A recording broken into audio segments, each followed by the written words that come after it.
ko Yesu ari hafi, isi imurikirwe n'umucyo, maze Yesu agaruke.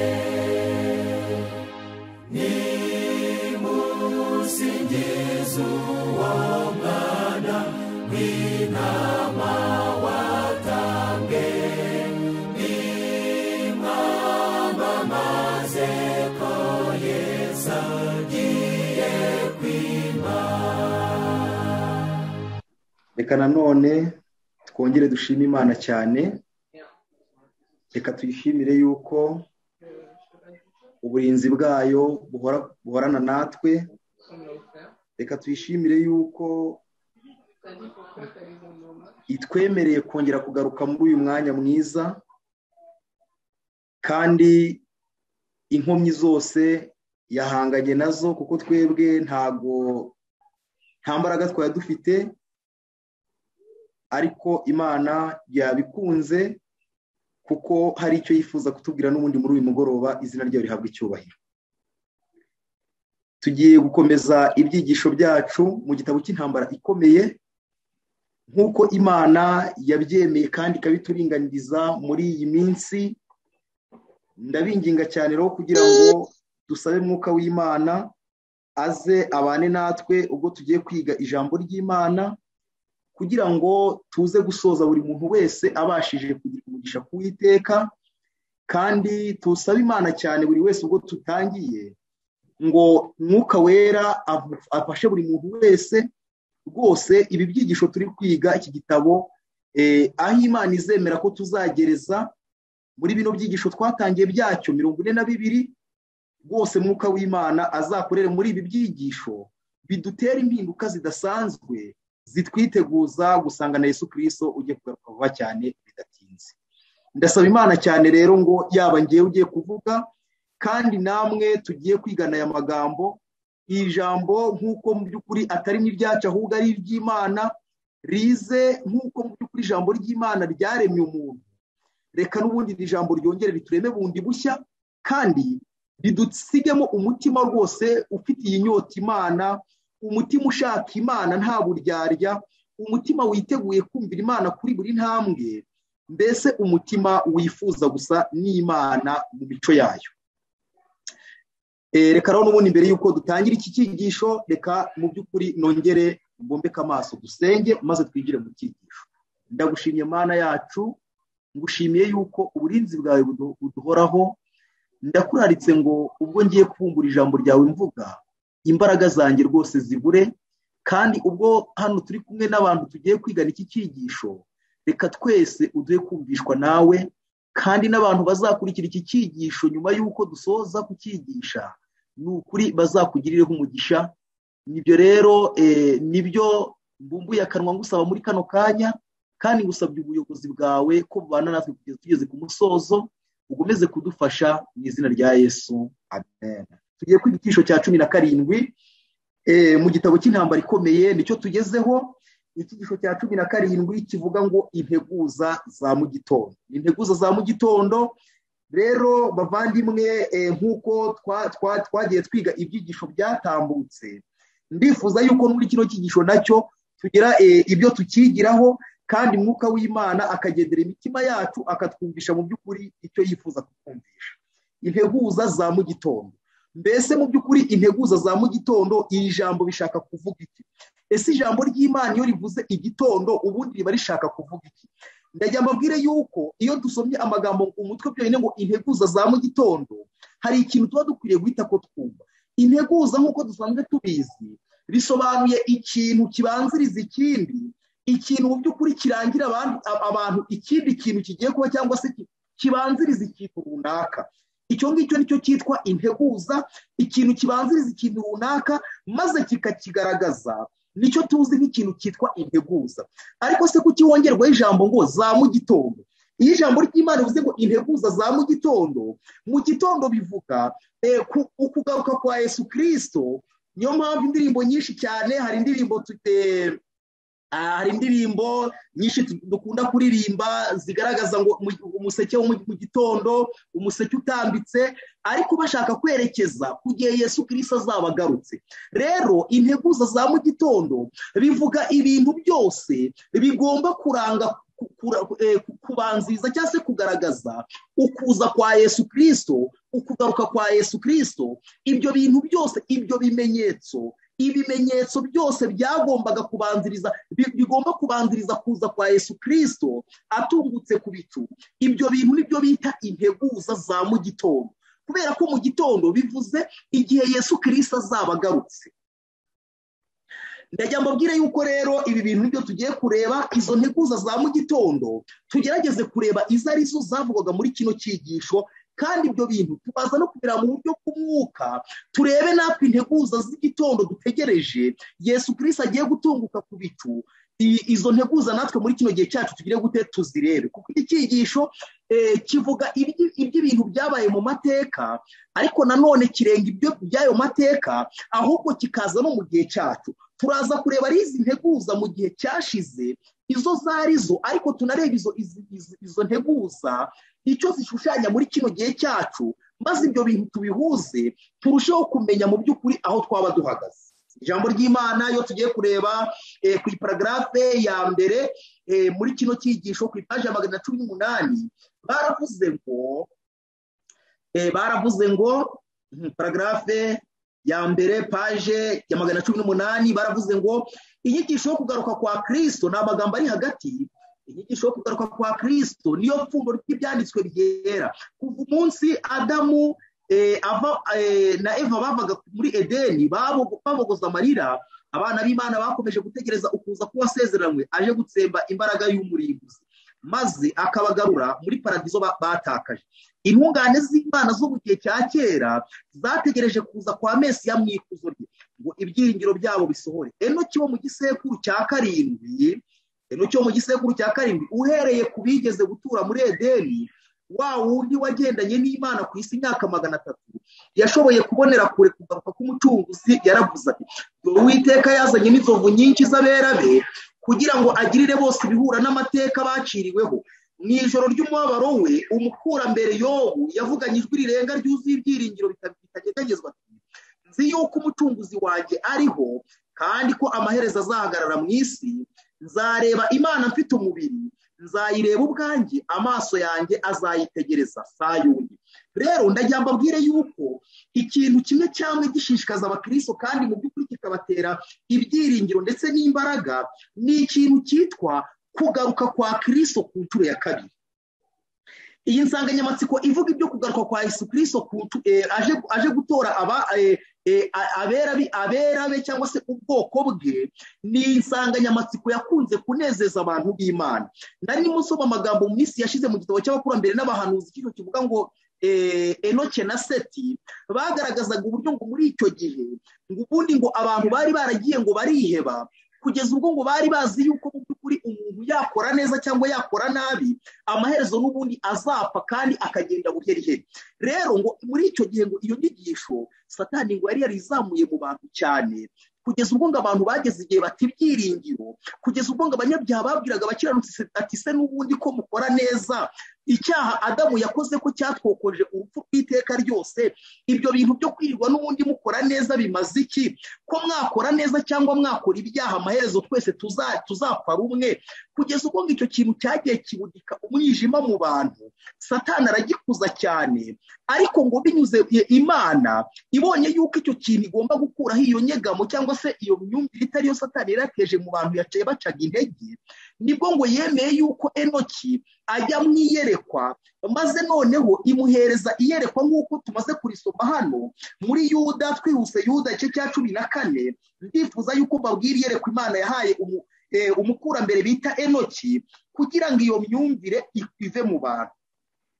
Yuda igice cya 14, Enoki wa karindwi uhereye kuri Adamu yahanuye ibyaba ati, dore Uwiteka yazanye n'inzovu nyinshi z'abera be kugira ngo agirire bose ibihura n'amateka baciriweho, no kwemeza abatubaha Imana bose ukuri kw'imirimo yose yo kutubaha Imana bakoze, batubaha Imana n'amagambo yose akomeye y'abanyabyaha batubaha Imana bayitutse. Rero Imana imaze kubona yuko iki kintu Satani amaze kugicengeza mu bantu cyo kubakuramo ibyiringiro by'uko Yesu Kristo azagaruka, Imana yacishije mu manuzi bita Enoki, maze imuhereza iyerekwa, abona mu by'ukuri urugendo rwose rw'abanyabyaha, ariko aragenda atunga ku iherezo igihe Yesu Kristo azaba agarutse aje gucungura abantu bitwaye neza, abantu bamwumviye, n'uburyo mu by'ukuri abanyabyaha bazarimbuka ku iherezo bagakongorwa n'umuriro ku iherezo ry'amateka y'isi. Icyo kintu rero, inyigisho yitwa kugaruka kwa Yesu Kristo ni inyigisho ikomeye cyane, kandi yagiye ihereza abantu b'Imana ibyiringiro, kubera yuko tuzi neza ko nubwo muri iyi si tubabarizwamo, ariko mu gihe gitoya cyane Yesu Kristo ubwo agiye gutunguka ku bicu, imibabaro yose izaba ishyizweho iherezo, kandi ibyo bintu ni ibyo kutumara imibabaro, ni ibyo kudutera ibyiringiro. Ni nayo mpamvu Yesu Kristo yari ari kumwe n'abigishwa be muri Yohana igice cya 14 yabahaye isezerano ati ntimuhagarike imitima, mu rugo rwa data hariyo amazu menshi, iyaba adahari mba mbabwiye, ariko ubwo ahari ngiye kwa data kubategurira, kugira ngo ahantu nzaba namwe muzagire gute, namwe muzabe. Rero yababwiye yuko agiye ariko azagaruka akabajyana, kandi tubona na Pawulo nawe abibwira ab'Itesalonike ngo igihe ngo babaga bapfushije ababo ngo yabonaga bafite agahinda kenshi cyane, ariko none arababwira ati rwose ikintu mukwiriye kuvuga mumaranisha imibabaro, mu by'ukuri amagambo mukwiriye kubwirana mumarana imibabaro ni amagambo yababwiraga iby'umuzuko, uburyo Yesu Kristo nagaruka abapfuye bose bakiranuka bazazuka. Rero inyigisho yo kugaruka kwa Yesu Kristo ni inyigisho y'ingenzi, kandi ukomeje hano ku ipaji ya 219 izi paragrafe zose batugaragarije yuko ari abawaridense yari inyigisho yabo, kandi twarabibonye ngo bashishikariraga kwigisha abantu ibya Yesu Kristo ugiye kugaruka vuba. Na Yohani Wycliffe inyigisho yarayigishije, bakomeje no mu bandi bagorozi bose baratima n'abandi na ba John Knox, bose bagaragaza ko iyo nyigisho bayigishaga. Urebye ku paragrafe ya mbere, ya kabiri, ku ipaji ya 219 nibyo bintu bari kuvuga. Bavandimwe rero, hari ikintu nshaka kubabwira noneho kugira ngo twimbike mu cyigisho cyacu. Umutwe w'icyigisho reka nongeye ngusubiremo, uravuga ngo integuza za mu gitondo. Nababwiye ko igitondo gishushanya umunsi wo kuza kwa Yesu Kristo. Integuza rero ni ibimenyetso bigomba kubanziriza kuza kwa Yesu Kristo, nizo bita integuza za mu gitondo. Kandi integuza nabwo zihagarariye ababwiriza butumwa, abantu b'Imana bagomba kurangira abantu ibyo bimenyetso, nabo bagomba guhita ko bitwa integuza. Integuza ni ibimenyetso, kandi n'abavuga ibyo bimenyetso ni integuza, kuko nibo babigeza ku bantu, ku batuye isi, ngo bamenye yuko igitondo kiregereye cyane cyo kuza kwa Yesu Kristo. Mbese izi nteguza zivugwa hano zari izi. Nababwiye ko iki cyigisho kiragenda gikore ku mateka y'ibyabaye, ariko nanone kirahita ko kigaruka ku gihe cyacu, turebe ngo mbese integuza zabayeho mu gihe cyashize twebwe zaba zitwereka iki mu gihe cyacu. Integuza ziriho muri iki gihe ni izihe? Kandi turaza kureba ati mbese izo nteguza zabonekaga mu mateka y'ibyahise, mbese zaba zarateye abantu kwitegura kugira ngo byibura natwe bitwereke ipica y'uko ibihe byacu bigomba kuba bimeze. Twese integuza ziriho muri iki gihe zaba ziri kudutera kwitegura umwiteguro ukwiriye. Iyo turebye ku ipaje, iyo turebye, reka mpere muri Matayo, iyo turebye muri Matayo igice cya 24 tubona Yesu Kristo avuga ku bimenyetso byo kugaruka kwe, ibimenyetso by'imperuka. Nk'uko tubireba igice cya 24 tubona Yesu Kristo yicaye ku musozi wa Elayono, igihe yari avuye i Yerusalemu. Amaze kuva i Yerusalemu avuze amagambo akomeye cyane, abigishwa ngo bamweretse ngo iby'urusengero imyubakire ngo uburyo rwashashagiranaga, maze Yesu Kristo akoresheje amaso ya gihanuzi arababwira baca intege, arababwira ati ntimurebe uru rusengero, ibi byose muri kubona, ndagira ngo mbabwire yuko nta buye rizasigara rigeretse ku rindi ritajugunywe hasi. Abigishwa ngo bitegereje urwo rusengero n'uburyo rwari rumeze, ngo ibyo bintu byarabatunguye cyane, maze noneho baravuga ati tubwire. Igihe ngo bari bageze ku musozi wa Elayono bicaye bihereranye, nta wundi muntu bari kumwe, nibwo ngo bamwegera bavuga ati tubwire ibyo bizaba ryari, n'ikimenyetso cyo kuza kwawe ni ikihe, kandi n'icy'imperuka y'isi ni ikihe? maze Yesu Kristo atangira kubasobanurira, arababwira ku murongo wa kabiri, ku murongo wa kane nibwo yatangiye kubasobanura ibimenyetso byo kuza kwa Yesu Kristo bizabanziriza kuza kwe, maze agenda anavanga n'ibimenyetso byagombaga kubanziriza kurimbuka kwa Yerusalemu. Ntabwo ngiye kujya mu byo kurimbuka kwa Yerusalemu, ahubwo ngiye kujya mu bimenyetso byagombaga kubanziriza kuza kwa Yesu Kristo, cyane ko icyigisho cyacu kiri kwiga ibimenyetso bigomba kubanziriza kuza kwa Yesu Kristo, kuko nizo bita integuza za mu gitondo, kuko nababwiye ko igitondo bivuga umunsi wo kuza kwa Yesu Kristo, integuza bikavuga ibimenyetso. Niyo mpamvu ngiye kwibanda ku bimenyetso cyane Kristo yavuze, maze twigireho iki cyigisho cyacu cyitwa ngo integuza. Ku murongo wa 29 w'igice cya 24 yavuze amagambo aravuga ngo, ariko hanyuma y'umubabaro wo muri iyo minsi, uwo mwanya izuba rizijima, n'ukwezi nikuzava umwezi wako, n'inyenyeri zizagwa ziva mu ijuru, n'imbaraga zo mu ijuru zizanyeganyega. Ubwo nibwo ikimenyetso cy'umwana w'umuntu kizabonekera mu ijuru, n'amoko yose yo mu isi nibwo azaboroga, abonye umwana w'umuntu aje ku bicu byo mu ijuru, afite ubushobozi n'ubwiza bwinshi. Azatumisha abamarayika b'ijwi rirenga ry'impanda bateranye intore zo mu birere bine, uhereye impera y'ijuru ukageza iyindi mpera yayo. Yesu Kristo yagaragaje neza yuko mbere yo kuza ko atungutse ku bicu hari ibimenyetso byagombaga kumubanziriza, ariko mu kimwe mu bimenyetso byagombaga kumubanziriza hari ikintu kimwe yavuze. Yagaragaje yuko hari umubabaro ugomba kubanza kubaho ubwoko bw'Imana, ariko nyuma y'uwo mubabaro hakagaragara ibimenyetso ku zuba, ibimenyetso ku kwezi, ibimenyetso ku nyenyeri, kandi hakagaragara no kunyeganyega kw'imbaraga zo mu ijuru. Maze ngo ibyo bintu byavaho Yesu Kristo akabona akajya yaza. Rero ibi bimenyetso byagombaga kuba ibimenyetso byagombaga gusohora mbere y'uko Yesu Kristo atunguka ku bicu. Ibi bimenyetso rero nibyo byagombaga kuba integuza za mu gitondo zo kuza kwa Yesu Kristo. Iyo turebye rero mu gitabo cy'intambara ikomeye ku ipaje ya 220, ariko reka wenda twihute, paje ya 222, reka dutangire turebe noneho ibi bimenyetso uburyo byagaragaye, uburyo izi nteguza zagaragaye. Mbese integuza ya mbere yabaye iyihe? Integuza ya mu gitondo ya mbere tugiye kureba iri ku ipaje ya 222, paragarafe ya mbere. Baravuze ngo ibyo bimenyetso byagaragaye mbere y'itangira ry'ikinyejana cya 19. Ariko wenda rirasomo mbasomeye ibimenyetso byagombaga kuba ku kwezi, ku zuba no ku nyenyeri Yesu Kristo yari yaravuze, ntabwo mu by'ukuri ari Matayo gusa wabyanditse, ahubwo no muri Mariko igice cya 13 ku murongo wa 24 kugeza 26 ayo magambo naharaboneka, ndetse no muri Yoweri nawe igice cya 2 umurongo wa 31 naharahaboneka, cyangwa se mu zindi gice cya 3 ku murongo wa 1 ukomeza, ndetse n'umuhishuzi Yohani byashu igice cya 3 ku murongo wa 12 ukomeza, nta magambo naho arahaboneka. Aho hose hagaragaza uburyo abo bahanuzi bose bari baragiye bagaragaza yuko bimwe mu bimenyetso bizabanziza kuza kwa Yesu Kristo harimo ikintu cyitwa kwijima. Ibimenyetso byagomba kugaragara ku zuba, ku kwezi no ku nyenyeri, ndetse n'imbaraga z'ijuru zikanyeganya.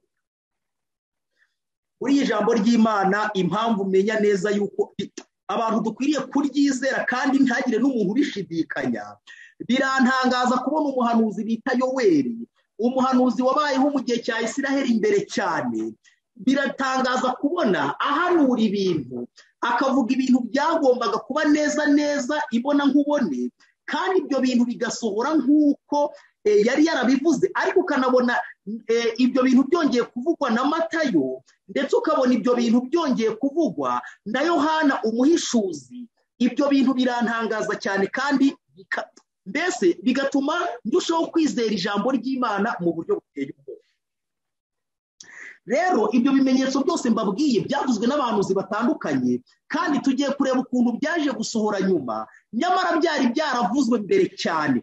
Niyo mpamvu ibi biduhamiriza yuko aba bantu bari bafite mwuka w'Imana ari we bayoboraga, kubera yuko ntabwo byoroshye ko umuntu ashobora kuvuga neza ibintu bizaba mu myaka nk'igihumbi ibanza, ariko ibyo bintu bigasohora neza uko yabivuze. Ibyo bimenyetso dore uko byasohoye. Intambara ikomeye, paje ya 222, paragarafu ya mbere. Ibyo bimenyetso byagaragaye mbere y'itangira ry'ikinyejana cya 19 mu rwego rwo gusohora k'ubu buhanuzi mu mwaka w'1755 habaye umutingito w'isi ukomeye bikabije utarigeze ubaho. N'ubwo umutingito uzwi ku izina ry'umutingito w'i Lisbonne wageze mu gice kinini cy'umugabane w'Uburayi, Afurika ndetse na Amerika. Wumvikanye kandi i Greenland mu burengerazuba bw'Ubuhinde, ku kirwa cya Madeira no muri Norvege, muri Sweden, mu Bwongereza no muri Ireland. Wakwiriye ahantu hose uhafite ubuso buruta kilometero kare miliyoni 10. Muri Afurika uwo mutingito wabaye mwinshi cyane nko mu Burayi. Twihuse hepfo gatoya, i Lisbonne humvikanye urusaku rw'inkuba ihindiye ikuzimu, maze hatakurikiraho umutingito ufite imbaraga nyinshi washenye umugabane munini w'uwo mujyi. Mu gihe cy'iminota igera kuri 6 abantu 60,000 barapfuye. Abavandimwe, n'ibi bintu iyo ndi kubisoma ntera ko nibuka amagambo neza ari mu gitabo cy'Ibyahishuwe.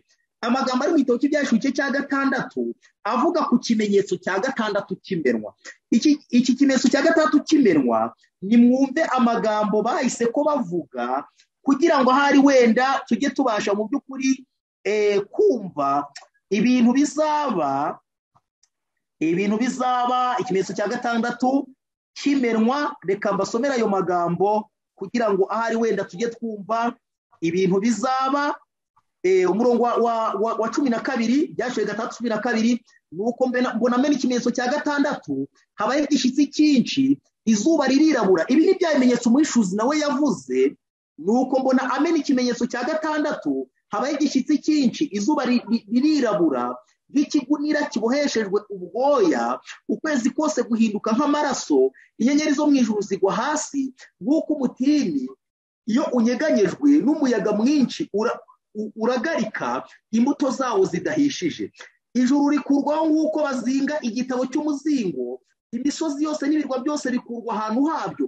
Ubundi ikimenyetso cya 6 kimenwa uhereye mu kinyejana cya 18 ukazamura, kuko ikimenyetso cya 6 kimenwa uhereye kuri biriya bimenyetso byagaragaye ku zuba, ku kwezi no ku nyenyeri, ndetse no ku mbaraga zo mu ijuru zanyeganyeze.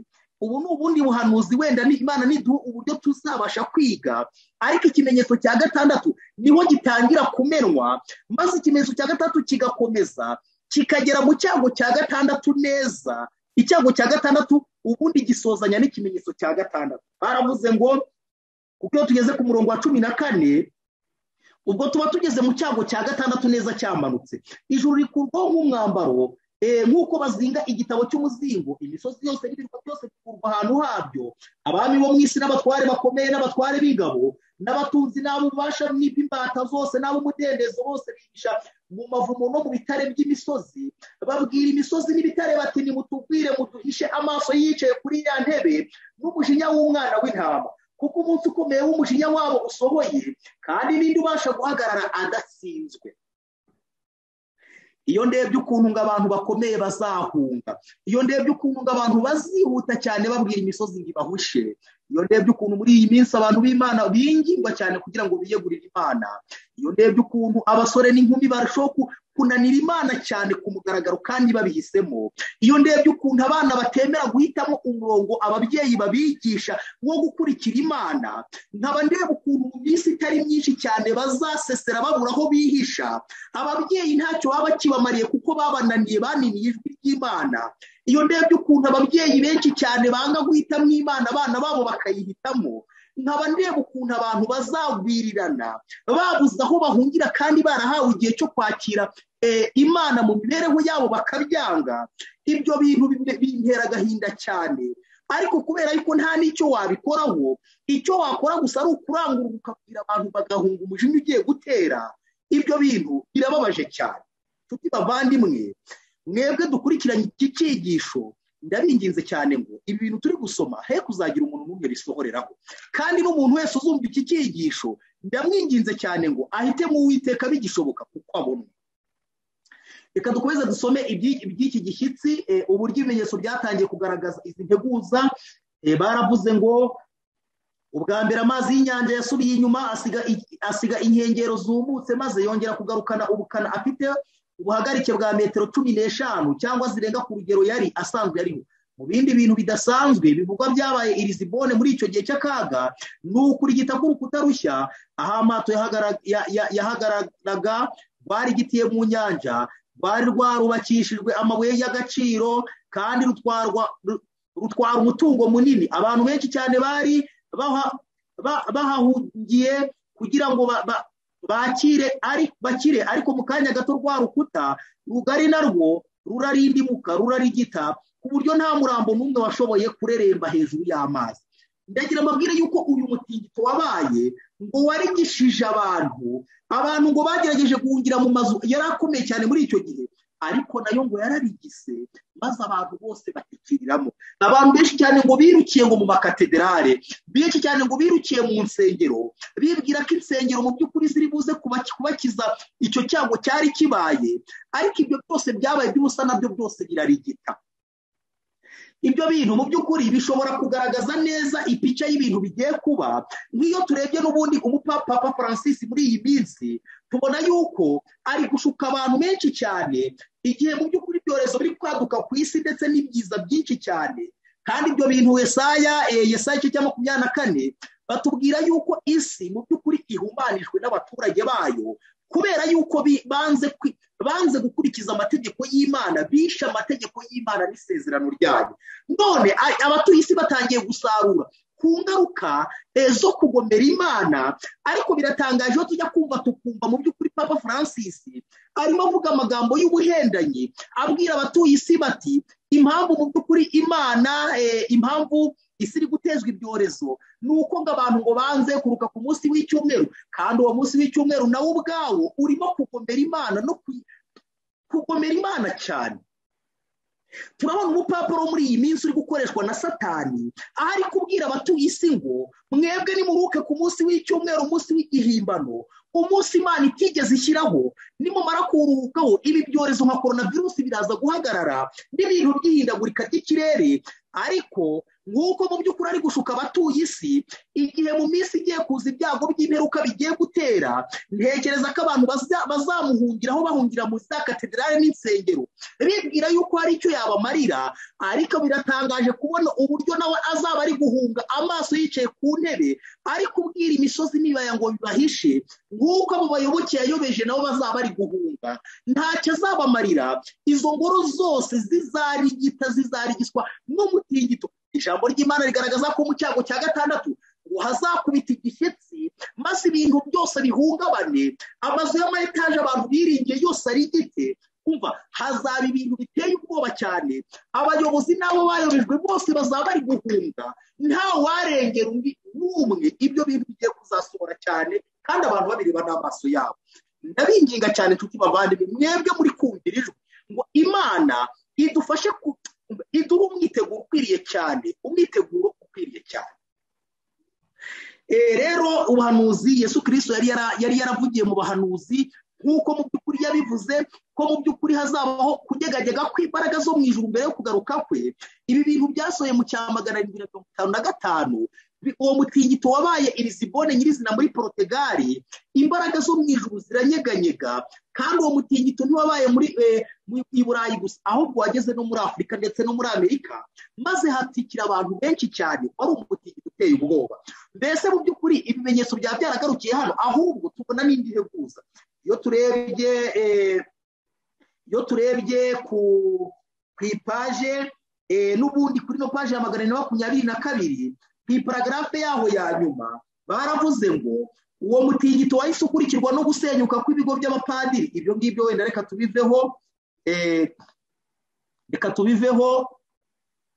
tubiveho ahari wenda turebe ku bindi bimenyetso. Reka turebe ku bindi bimenyetso byabaye kugira ngo turesheho kureba uburyo ubuhanuzi bwose Yesu Kristo yari yaravuze bwagiye busohora ijambo ku ijambo. Reka turebe, iyo turebye ku ipaje ya 223, paje ya 223, reka duhereho kuri paragrafe ya mbere. Baravuze ngo nyuma y'imyaka 25 ibyo bibaye, uno mutingito umaze kuba, nibwo habonetse, kuko ikintu cya mbere twabonye yuko imbaraga zo mu ijuru zagombaga kunyeganyega mbere y'uko Yesu Kristo aza, kandi tubonye ukuntu koko nk'uko byari byarahanuye mu kijana cya mbere, nyuma y'imyaka 1600 ibyo bintu byasohoye binyuze muri uno mutingito, imbaraga zo mu ijuru ziranyeganyega. Ariko tubona yuko n'ubundi ijambo ry'Imana rivuga yuko izuba ryagombaga kumera nk'ikigunira rikijima, niko umuhanuzi Yoweri yabivuze ngo izuba rigomba kumera, ngo rizamera nk'ikigunira ryijime. Ariko ibyo bintu nabyo byasohoye n'ubundi muri kino gihe. Baravuze ku iparagrafi ya 2 paje 23, nyuma y'imyaka 25 ibyo bibaye, nibwo habonetse ikindi kimenyetso cyavuzwe n'ubuhanuzi, aricyo kwijima kw'izuba n'ukwezi. Icyatumye kandi icyo kimenyetso kirushaho gutangaza nuko igihe cyo gusohora kwacyo kwari kwaravuzwe neza. Mu kiganiro Umukiza yagiranye n'abigishwa be mu musozi wa Elayono, amaze kuvuga iby'igihe cy'akaga itorero ry'Imana rizanyuramo, ariyo myaka 1260 y'itotezwa ryakozwe n'Umupapa, nyamara akaba yarasezeranye ko icyo gihe cy'umubabaro kizagirwa kigufi, byatumye avuga ibyagombaga kubanziriza kugaruka kwe, kandi avuga n'igihe ibimenyetso bya mbere byagombaga kuboneka. Ariko muri iyo minsi, ni amagambo y'Umukiza, hanyuma y'uwo mubabaro izuba rizijima n'ukwezi nikuzava umwezi wako. Ayo ni amagambo Yesu Kristo yavuze. Iyo minsi cyangwa imyaka 1600 yarangiye mu mwaka wa 1798. Itoteza ryasaga n'iryahagaze mu myaka nka 25 mbere yaho, nk'uko Kristo yayivuze. Nyuma y'iryo totezwa izuba ryagombaga kwijima, ubuhanuzi bwasohoye ku wa 19 Gicurasi cya 1780. Reka mbabwire ikintu hano ijambo ry'Imana ryari ryaravuze. Yesu Kristo yabwiye abigishwa ati, mbere y'uko ngewe ngaruka, hari ibimenyetso bigomba kugaragara ku zuba, ku kwezi, ku nyenyeri, ndetse no ku imbaraga zo mu ijuru, ndetse no ku mbaraga zo mu ijuru hari ibimenyetso bigomba kuhagaragara. Ikimenyetso cya mbere tubonye ko cyasohoye nk'uko Kristo yakibonye, yakivuze ku mbaraga zo mu ijuru mu cya 755, nibwo igishyitsi cyakubise Irizibone, maze isi yose iranyeganyega, abantu benshi cyane barapfa. Ariko bigeze cya 780, tubona yuko ikindi kimenyetso cya kabiri Yesu Kristo yari yaravuze cyo kwijima, kuko izuba ryagombaga kwijima, ndetse ngo ukwezi ntikuve umwezi wako.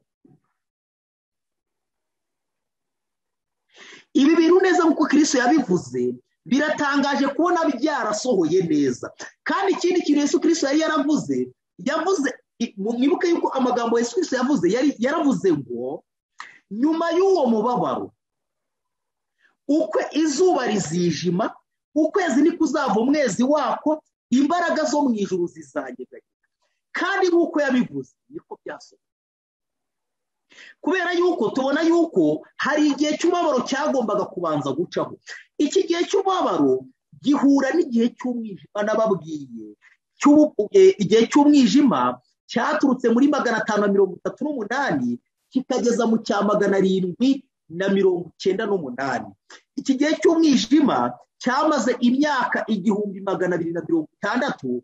Nicyo gihe ijambo ry'Imana ritugaragariza ubupapa bwagombaga kumara bwarifatiye isi, buri kurenganya abantu b'Imana, buri kubagenza uko bushatse. Kandi ibi bintu twabibonye ubwo twigaga ibice 13 bya mbere byabanje, aho ubupapa mu by'ukuri bwari bwarigaruriye isi, bukora icyo bushatse, burenganya ubwoko bw'Imana. Rero iki nicyo gihe cy'umwijima twabonye, kandi iki nicyo gihe cy'umubabaro Yesu Kristo yabwiraga abigishwa be.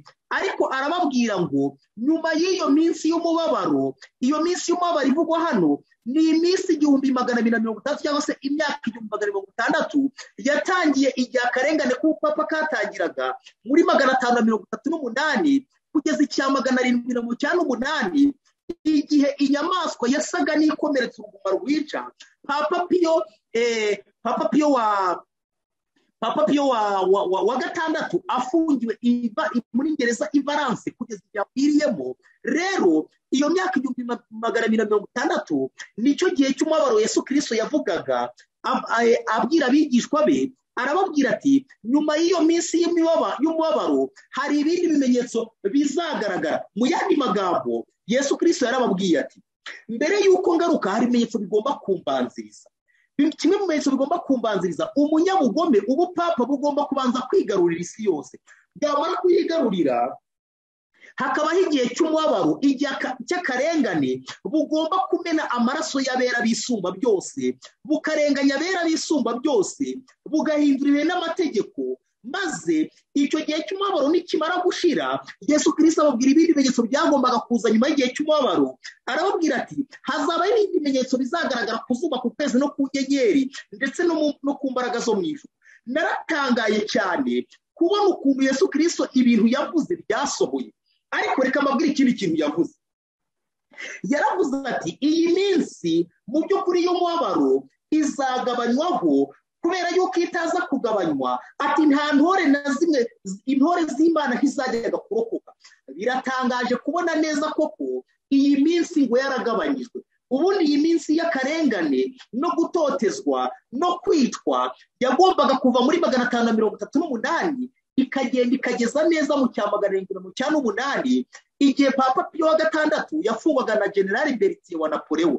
Ariko nk'uko amateka bigaragaza, nk'uko kandi Yesu Kristo yari yarabivuze ko iyo minsi izagabanywaho kubw'intore z'Imana, niko neza byagenze. Hano mu gitabo cy'intambara ikomeye bavuze ngo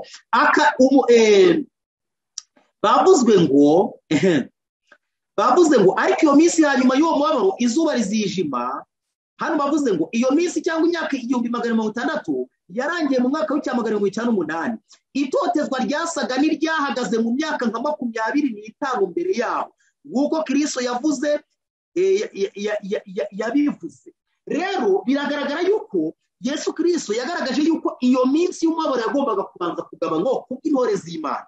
Kandi koko ndajyambabwire yuko buriya akarengane ko kwica abana b'Imana abagorosi cyangwa abaprotestanti kavuye muri 538, ariko ntago neza kakomeje ngo kageze mu cya 708, ahubwo kagabanyijweho nk'imyaka 25, kubera yuko tubona neza yuko mu cya 700 uko imyaka 25 imyaka 25 yikuye ku cya 708, ubona yuko bigera nko mu cya 773.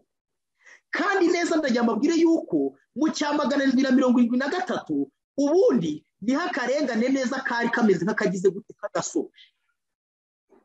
Buri ubupapa bwarenganyije ubwoko bw'Imana, abagorozi guhera mu cya 538, bigeze mu cya 773 neza akarengane kamera nk'agacogoye.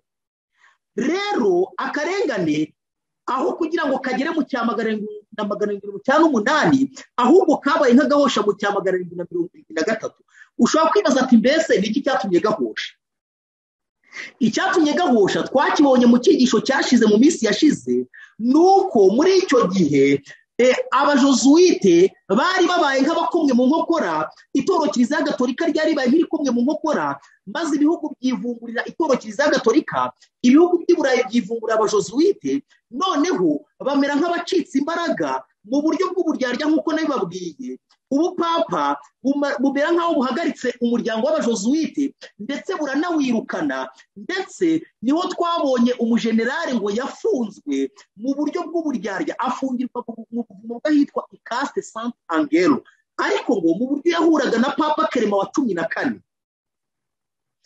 Ubwashize nababwiye navuze Papa Clement wa 4, ahubwo ni Papa Clement wa 14, aho ngo yagendaga ahura n'uwo mupapa n'uwo mujosuite byitwaga ko yafunzwe. Ariko icyo kintu nyine cyitwa kumera nk'aho umutwe w'abajosuite uhagaritswe, cyahise ko gituma mu by'ukuri akarengane kagombaga gukomeza kakageza mu cya 708, imyaka 1230 igashira, kamera nk'aho gacubijwe. Maze nk'uko Kristo yari yarabyivugiye ko iyo minsi y'akarengane yari yarateganyijwe izagabanywaho, nubwo buryo iyo minsi yahise kigabanywaho, akarengane kagombaga gusoza mu cya 798, gasoza mu cya 773, maze kubw'intore z'Imana iyo minsi iragabanya. tuzi yuko muri icyo gihe nk'uko twabibonye mu by'ukuri abajosuite barahagaritswe, umuyobozi wabo byitwa ko afunzwe, ariko mu buryo bw'uburyarya ibyo bintu birakomeza, uwo muryango urahagarikwa, maze ubupapa mu cya 1908 bumera nk'ubuzimiye, ariko mu buryo n'ubundi bw'uburyarya. Noneho nyuma rero nyuma Mussolini nk'uko nabibabwiye mu cya 1929 nibwo yaje kwemera ko ubupapa bwongera kujyaho abuhereza isumbwe, maze umuryango w'abajosuite wongera gushyirwaho n'ubundi mu cya 814. kuva icyo gihe umuryango w'abajosuite washyizweho wongera guhabwa isumbwe, kuko inyamaswa yari yongeye kuzamuka, yari yongeye gukira uruguma, maze noneho izamukana imbaraga zikomeye, abari mu isi bose barayitangarira bavuga bati nimba uhwanye n'iyi nyamaswa kuko yari yamaze gukira uruguma. Nababwiye uburyarya bwari burimo n'imbaraga yazamukanye, maze mu cya 814 umuryango w'abajosuite nababwiye ko ari wo wasubijweho, kandi kuva icyo gihe kugeza iyi saha uwo muryango uracyakora, ufite imbaraga ziteye ubwoba. Rero ijambo ry'Imana ibintu byose byari byaragiye rivuga, ndagira mbabwire yuko ibyo bintu byose byasohoye mu mwuzuro wabyo. Kandi iyo turebye n'ubundi ku ipaji ya 224 twari turimo tureba ku by'izuba, uburyo mu by'ukuri ibyo bintu byabaye. Kuri no paji ya 223 baravuze ngo umuntu wabibonye wabaga muri leta ya Massachusetts avuga iby'uwo mwijima muri aya magambo: mu gitondo izuba ryararashe, umucyo uratangaza, ariko mu kanya gato ririjima, ibicu byaramanutse byegera hasi, maze biturukamo umwijima uteye ubwoba. Ibyo bicu bimaze kugaragara, imirabyo yahise irabya, inkuba zirakubita, maze hagwa imvura nke. Ahagana saa 3 za mu gitondo bya bicu byaragabanutse, maze ibintu birahinduka, maze isi, ibitare, ibiti, inyubako, amazi ndetse n'abantu bahindurwa n'umucyo utunguranye utari uwo ku isi. Hashize iminota mike, igicu kijimye kiremereye cyatwikiriye ikirere cyose uretse umucyo muke cyane wagaragaraga imuhero, kandi hari hijimye nk'uko biba bimeze saa 3 z'ijoro mu gihe cy'impeshyi. Nihuse cyane ndajya mbabwire yuko nk'uko Yesu Kristo yari yaravuze ngo izuba rizijima nk'ibigunira, neza ngo byaratunguranye cyane. Habaye saa 3 mu gihe izuba ryari riri kuva, bagiye kubona babona umwijima urabuditse. Iyo dukomeje gusoma kuri zino paragrafe tubona yuko ngo ikintu cyabayeho ni uko uducurama twatangiye kuguruka, inyoni zitangira kuririmba indirimbo zazo nk'uko zibigenza nimugoroba bwije, ibikeri bitangira kugonga. Umva, abatuye isi ibyo bintu birabayobera. Uwo mwijima ngo warakomeje ugeza nimugoroba, ariko ngo bigeze saa 6 z'ijoro ukwezi kwarabonetse, maze kumaze kuboneka uko kwezi nako kuza ari ukwezi, mu by'ukuri kuza ari amaraso. Hari igihe abantu bumva ibintu wenda bakavuga ati ni ubwira kabiri. Oya, ubwira kabiri ufite ukuntu uba bitewe na fenomene fizike ziba zabaye. Ukwezi, izuba wenda si izuba rikajya, ukwezi ukajya hagati y'izuba n'isi, cyangwa se izuba rikajya gutyo byihinduranya, ariko ntago mu by'ukuri wigera ubona umwijima ubuditse nk'uko ijoro riza ngo ubone wenda uducurama twagurutse, ubone wenda si inyoni zitangiye kuvuga nk'uko zivuga bwije, ubone wumve se wenda si ibikeri biri kugonga, ku buryo nta muntu ushobora kubona undi. Ndagira ngo babwire yuko ibyo bintu byabaye ku manywa y'ihangu, byabaye saa 3 z'amanywa, izuba ryari riri kuva, umwijima uhita kurabudika, umunsi wose ibyo bintu bikomeza gutyo, kandi bigeze nijoro ukwezi nako kwibuka amaraso, nk'uko Yesu Kristo yari yarabivuze.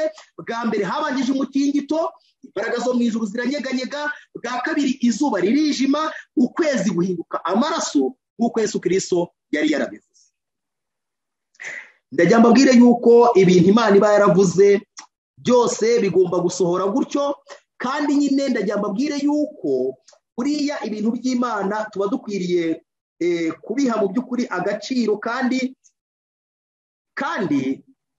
mu by'ukuri tukamenya yuko ubuhanuzi bwose Imana yavuze buzasohora. Nubwo abantu benshi cyane bagerageza wenda kubitesha agaciro, usanga siyanse hari uburyo iri kugenda itwara abantu ndetse n'urubyiruko rwinshi cyane, ariko birambabaza cyane iyo mbona umuntu muri iyi minsi utizera ibintu by'Imana, ndetse ngafata umutima we wose abirungumukiremo. Mba nzi neza igihombo azabona, kandi azasanga ibintu byose yakurikiye ari nko kwiruka inyuma y'umuyaga. Nk'uko umunyabwenge Salomo yabivuze, yaravuze ati ngewe nagerageje ibintu byose ntacyo ntagerageje, ariko ku iherezo naje gusanga arimo kwiruka inyuma y'iki? Kwiruka inyuma y'umuyaga. Ndasaba Imana cyane ngo umuntu wese turimo tujyana muri iki cyigisho, Imana imuha umutima wo gutekereza neza, Imana imuha ubwenge buzima bushobora kumenya icy'agaciro kurenza ikindi, yuko ari ubugingo buhoraho. Kandi umuntu wese uzahitamo ikindi kitari icyo ngicyo, nzi yuko bidatinze agiye kuzicuza, kandi azicuza ibintu byamaze kurangira. Rero ku iparagarafe ya kabiri, paje ya 224 baravuze ngo nubwo ku isaha ya 3 z'iryo joro ukwezi kwabonetse kuzuye, ntikwari gufite imbaraga na nke zo kwirukana umwijima wari umeze nk'igicucu cy'urupfu. Nyuma saa 6 z'ijoro wa mwijima warashize, maze ukwezi kwabonetse ubwa mbere kuza gusa n'amaraso. Kwaje gusa n'amaraso. Izi rero nizo bita integuza za mu gitondo. Izi nizo za integuza za mu gitondo.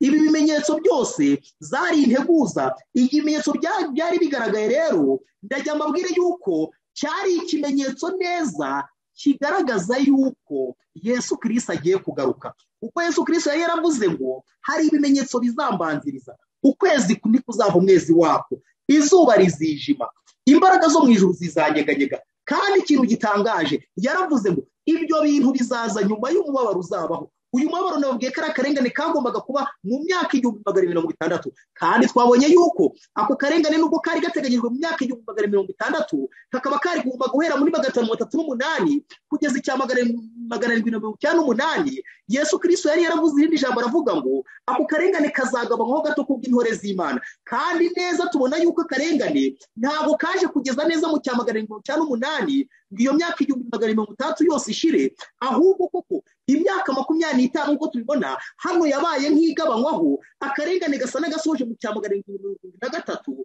kandi ibyo bintu nabyo byaturutse mu bubasha bw'Imana, aho Imana yemeye ko abayobozi b'ibihugu b'i Burayi bivumburira ubupapa n'abajosuwiti, maze bakamera nk'ababwirukanye. Ubupapa kugira ngo bukoreshe uburyarya bukamera nabwo nk'ubuciye umuryango w'abajosuwiti, bagafunga n'umuyobozi wabo bita General Riki nk'uko twabibonye. Ariko muri ubwo buryo kwari ukugira ngo n'ijambo ry'Imana neza risohore, iyo minsi kuko y'akarengane igabanywe, imbaraga z'ubupapa zicike n'imikorere y'abajosuwite yo kurenganya imera nk'icyogoye. Iyo minsi kuko nyine iranagabanywa nk'uko Imana yari yarabivuze. Rero nyuma y'iyo minsi Yesu Kristo yaravuze ngo nyuma y'iyo minsi y'umubabaro hagomba guhita kuhagaragara ibimenyetso ku bicu, ku zuba, ku kwezi ndetse n'imbaraga zo mu ijuru. Kandi biratangaje kubona neza ibyo bimenyetso byaragaragaye koko nyuma y'iyo minsi, kuko nyuma y'icya 773 tubona nyuma y'icya 780 ariho izuba ryahise ko ryijima n'ukwezi guheruka nk'iki nk'amaraso. Kandi mu cya 833 tuzayibona mu cyigisho kizakurikira kivuga ngo umugorozi w'umunyamerika bita William Miller, nibwo tubona mu cya 833 n'ubundi inyenyeri zo mu ijuru zamanutse zigwa hasi. Nabwo rero tuzahita kutubona ikintu cyahise ko kiba igihe William Miller yari abonye ibyo bimenyetso, uburyo yahise kagira ikanguka, aribwo Imana yahise kimuyobora ku buhanuzi muri Daniel cye cya 8 ku murongo wa 14 buvuga ngo bizageza iminsi 300 uko bukeye bukiranye mu buturo bwera buzabone kweza. Iki cyigisho murushaho kucyitaho cyane kuko kizahita kitwinjiza mu cyigisho kindi tuzatuziga. Rero hari ikintu ngira ngo mbabwire twerekera ku musozo, kandi numva kirimo inyigisho yimbitse. Nsaba Imana ngo njye nawe iki twumvishe ku murongo dukwiye kucyumvaho, kuko niho ruzingira ingata kubiki gihe kuri njyewe nawe. Ibimenyetso byari integuza za mu gitondo. Ibimenyetso ubundi byagomba guhita byereka abantu bo muri icyo gihe yuko Yesu Kristo agiye kuza, kubera yuko Kristo yari yarabivuze ko bigomba kumubanziriza. Mbese mu by'ukuri hari ikibazo ngira ngo mbabaze nanjye kandi nibaza, ibi bimenyetso ko Yesu Kristo yari yarabivuze ko bigomba kuzamubanziriza, ese byaba byaratumye abantu b'icyo gihe, itorero ry'Imana ryo muri icyo gihe yitegura Yesu Kristo nk'uko bikwiriye? Ese mu by'ukuri ibintu byabaye byaba ari akabarore ku bantu b'iki gihe, aho ibimenyetso natwe bigomba kuza, aho natwe integuza za mu gitondo zigomba kugaragara, ariko natwe wenda bigasoza ibyo bintu tutabyiteguye. Reka turebe isomo ku b'iki gihe, turebe uburyo babyitwayemo, maze natwe turebe icyo umwuka w'ubuhanuzi tubwira, uburyo Imana yatubonye tuzaba tumeze mu gihe cyacu. Ubundi ndagira mbabwire ikintu gikomeye cyane. Igihe ibimenyetso byagaragaraga, kuko tubonye ko byagaragaye mu cya 780, icya 755, icya 780 ndetse n'icya 833, nk'uko tuzabibona mu cyiciro kizakurikira, kuko mu cya 833 hari ikimenyetso hano batavuzemo ariko tuzabona hirya, aho inyenyeri zo mu ijuru zamanutse, kandi nacyo kiri mu bimenyetso Yesu Kristo yavuze kuri uriya murongo nabasomeye muri Matayo. Ariko ndagira mbabwire ko ibimenyetso igihe byabaga, mbese itorero ry'Imana ryariho muri icyo gihe ni irihe? Ni itorero ry'Isarudi. Ni itorero ry'Isarudi kubera yuko itorero ry'Imana ryari ririho ni itorero ry'abaprotestanti ryari ryarahunze, rihunze akarengane mu Bwongereza, maze bagahungira muri Amerika. Ndababwiye ko bageze muri Amerika, abajosuite babinjiye mu buryo bw'uburyarya, maze baharanira umudendezo aho bita ba Benjamin Franklin ndetse n'aba George Washington. Bamaze guharanira umudendezo wa Amerika, ariko uwo mudendezo bawuharanira mu buryo bw'uburyarya buhishe nk'uburyarya bwa kijosuite. Bose bari abamasoni mu rwego rwa 33, bari abapfumu. Maze noneho binjira muri Amerika bigize nk'abaprotestanti, nk'abari guharanira umudendezo w'umutimanama, ariko ari abajosuite kabuhariwe. Maze noneho icyo gihugu nababwiye uburyo cyagiye kiringirwa. Iryo torero ry'Imana ryari ryagiye muri Amerika rihunze ubupapa i Burayi, niryo torero ryitwa Sarudi. Ariko noneho Yesu Kristo mu kinyejana cya mbere nababwiye ko ngo yari yarabonye ipica yabo, uburyo bazaba bameze, uburyo ubupapa buzabasesera, uburyo bazagenda bigasoza babaye ab'isi bakikurikiranira ubutunzi. Maze noneho Yesu Kristo abinyuze mu buhishuzi yandikira iryo torero ryagombaga kuzabaho nyuma y'imyaka 700 gutyo. Aravuga ati, wandikire marayika w'itorero ry'Isarudi. Amagambo akurikirana yavuga, aravuga ati, ufite izina ry'ukuriho ariko uri. Yesu Kristo yabonye yuko iryo torero rizaba riri muri Amerika, rizaba rifite izina gusa yuko ari abaprotestanti. Abantu benshi ngo yabonye yuko bazaba bibwira yuko ngo abo bantu bahagaze, ariko abo bantu baramaze kuba ibihumbi mu by'umwuka. Hari amagambo hano bavuze akomeye cyane. Baravuze nyamara uko mwitorera umutima wo kwicisha bugufi no kwitanga wasimburwaga no kwibona no kwishirikiriza ku mihango gusa, iryo ni itorero ry'Isarudi bari kuvuga. Ni itorero ryari ririho mu gihe izo nteguza za mu gitondo, ibyo bimenyetso ku zuba, ku kwezi no ku nyenyeri byari birimo bigaragara. Nimwumva itorero ry'Imana muri icyo gihe uko ryari rimeze, munamenye n'impamvu Yesu Kristo yavuze ko itorero ryari intumbi, n'ubwo bwose ryari rifite izina ry'uko ririho. Yaravuze ngo nyamara uko mwitorero umutima wo kwicisha bugufi no kwitanga wasimburwaga no kwibona no kwishikiriza ku mihango gusa, gukunda Kristo no kwizera ibyo kugaruka kwe byarakonje. Batwawe no gukunda iby'isi no gushaka ibibanezeza, maze abiyitaga ubwoko bw'Imana baba impumyi, bibagirwa amabwiriza y'Umukiza yerekeranye n'ibimenyetso byo kuza kwe. Aya magambo mu gihe tuyasoma ndakwinginze cyane kugira ngo nubwo turi gusoma itorero ry'Isarudi umere nkaho uvuye kuri ryo, ahubwo uhite kuza muri kino urebe niba nawe ataba ari kumeze, cyangwa se urebe mu by'ukuri pozisiyo itorero rihagazemo niba atari ko yaba imeze. Kandi kugira ngo uhamirize ibi bintu yuko bitareba ab'Isarudi ahubwo aritwe binakanuriye amaso cyane, reka mpite kunkubwira ku iparagrafe ya 4 yo muri kino gice ndi gusoma page ya 225. Baravuze ngo uko itorero rimeze muri iki gihe, ni itorero ry'Abadivantiste b'umunsi wa karindwi, ryavuzwe mu magambo y'Umukiza mu byahishuwe ngo ufite izina ry'ukuri we nyamara ukaba uri intumbi. Amagambo yabwiye itorero ry'Isarudi arabwirwa Abadivantiste b'umunsi wa karindwi, dufite izina ry'uko turiho mu batuzengurutse, ariko ngo turi intumbi. Ndagira mbabwira amagambo, hari amagambo njya nkunda kwibuka cyane ari mu gatabo k'ububyutse n'ivugurura, agatabo kasohotse guhera 2010 twaga dusohoka. Hari agatabo, hari icyigisho cya 2 kiri muri volume ya 5, utabo twitwa Revival and Reformation. Muri volume ya 5 baravuze ngo, bavuze icyigisho nkunda kwiruka cyane cyanze kuva mu mutwe wanjye kivuga ngo ubutumwa bugenewe abapfuye. bwari ubutumwa bwerekeza ku itorero ry'Isarudi, ariko bakagaragaza yuko natwe ubwo butumwa buratureba kuko mu by'umwuka tumeze nk'imbumbe, ntabwo tukigaragaza umucyo twahawe nk'uko bikwiriye, ahubwo usanga tugenda tubebera, kandi twari dukwiriye kumurikira abatuye isi tutanyura ku ruhande habe na gatoya. Ubu nta sano dukwiriye kugirana n'icyaha, nta sano dukwiriye kugirana n'abantu b'umwijima, dukwiriye kugaragaza ukuri naho ibyo bintu byatuma abatuye isi batwanga, ariko dukwiriye guhagarara mu kuri nk'uko kuri mu ijambo ry'Imana. Uko itorero rimeze muri iki gihe, reka nsubiremo amagambo byavuzwe mu magambo y'Umukiza mu byahishuwe ngo ufite izina ry'ukuri we nyamara ukaba uri imbumbe, kandi abantu banga kuva mu mutekano babamo udafite icyo ushingiyeho, bahabwa uyu muburo ukomeye ngo ariko roho nutaba amaso nzaza nk'umujura nawe ntuzamenye igihe nzagufungurira. Reka nsubire ku magambo yo haruguru, paragrafu yo haruguru. Reka nsubire kuri paragrafu yo haruguru turebe itorero ry'Isarudi uburyo ryari rimeze, ariko neza ndabona ari ipica y'uburyo itorero rya Adventiste umunsi wa karindwi muri iyi minsi rihagaze. Ibi ngibi iyo umuntu abivuze rimwe rimwe abantu benshi baribaza ati mbese ko turi kuvuga ibyo bintu gutya uri gukabya. Oya, niko itorero rimeze, niko itorero rimeze, kandi ndabasomera ibihamya byemeza neza bidashidikanywaho umuntu atakitambika imbere ngo abitsinde, bigaragaza ko ariko tumeze uretse ko dukeneye kwihana. Nyamara uko mu itorero umutima wo kwicisha bugufi no kwitanga wasimburwaga no kwibona no kwishingikiriza ku mihango gusa, gukunda Kristo no kwizera ibyo kugaruka kwe byarakonje, batwaye no gukunda iby'isi no gushaka ibibanezeza, maze abiyitaga ubwoko bw'Imana baba impumyi, bibagirwa amabwiriza y'Umukiza yerekeranye n'ibimenyetso byo kuza kwe.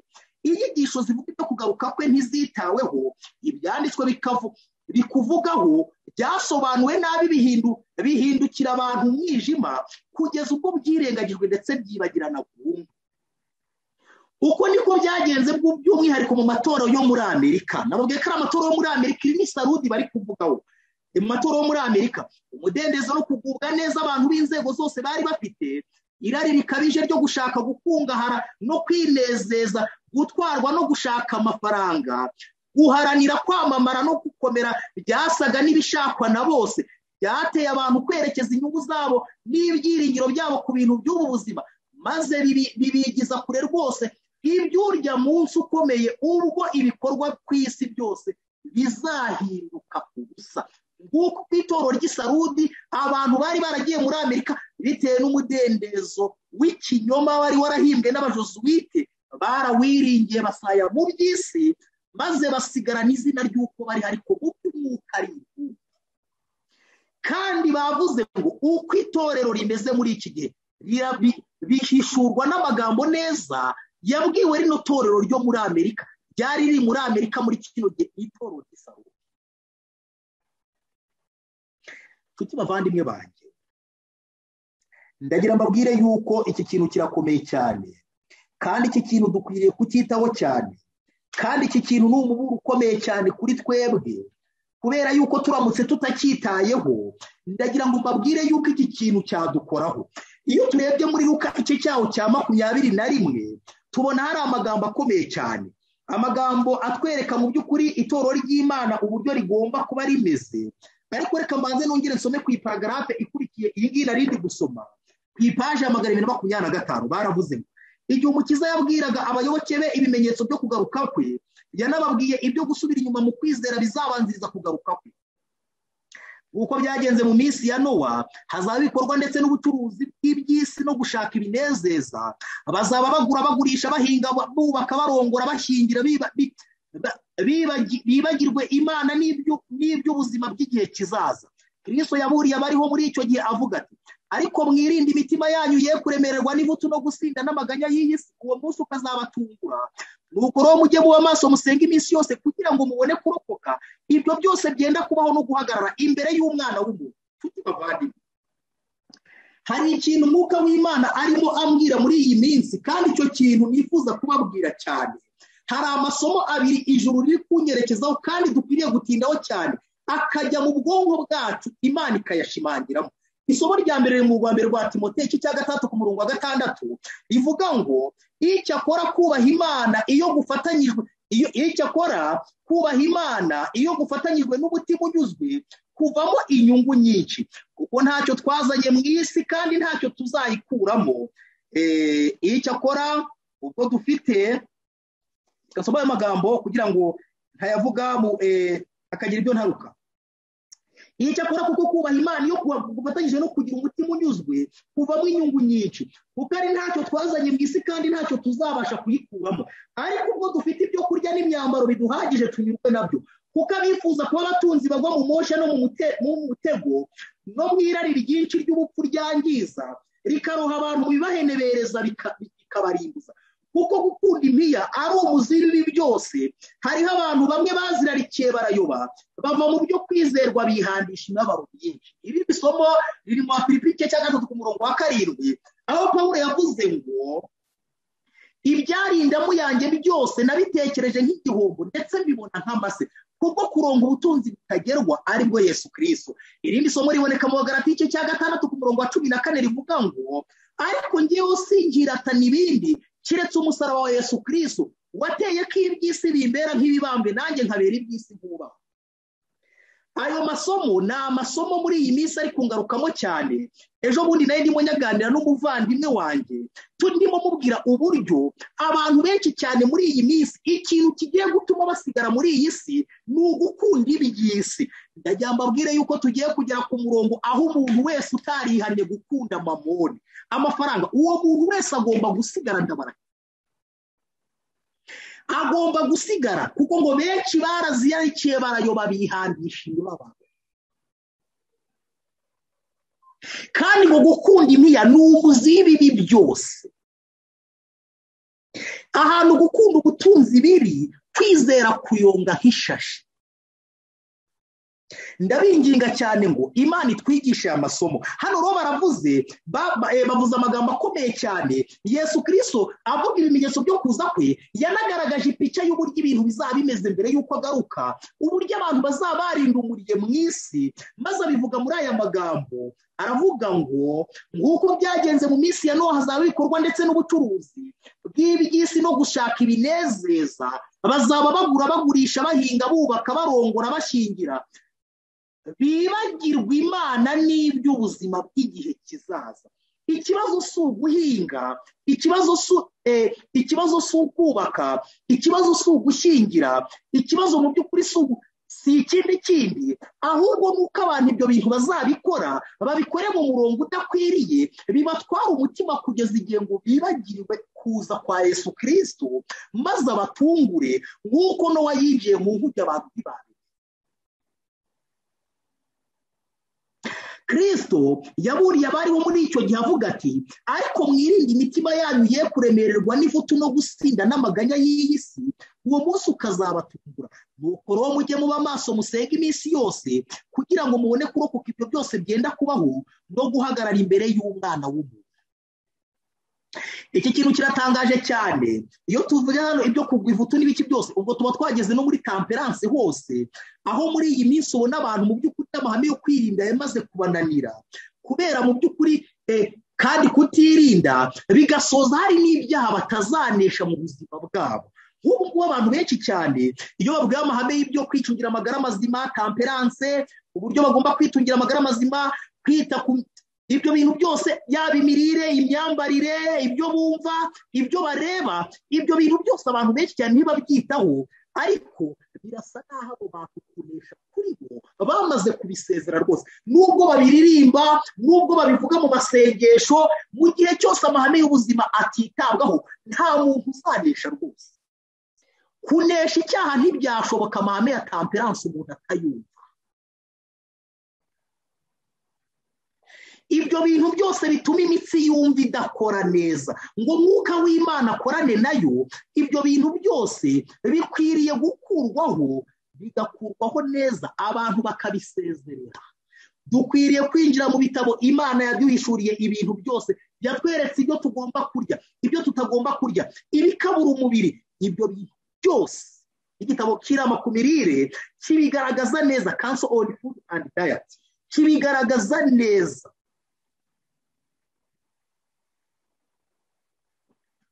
ariko abantu usanga bagerageza gushyiramo filozofi, boroshya ibintu, ariko ntabwo mu by'ukuri iby'Imana byoroshywa, ahubwo iby'Imana bizahora bizamuye. nk'uko twabonye umuntu bita John Wesley yavuze, urugero rw'amahame y'Imana rugomba kumanikwa hejuru kugeza igihe abantu imyumvire yabo izamukika rusanga aho rugomba kumanuka ngo rubasange.